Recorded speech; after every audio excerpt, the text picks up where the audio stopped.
What's the meaning of bergschrund?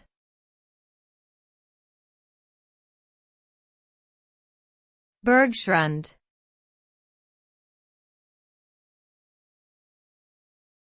Bergschrund.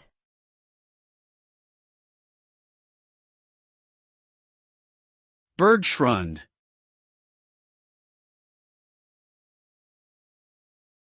Bergschrund.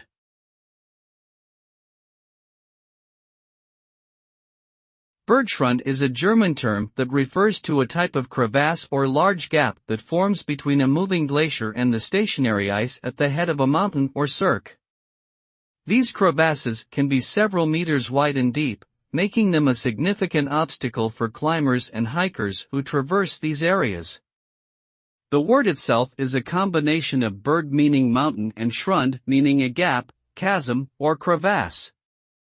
Bergschrunds can be found on many of the world's highest peaks, including the Himalayas, Alps, and Andes, and are a common feature in areas with glaciers and steep terrain.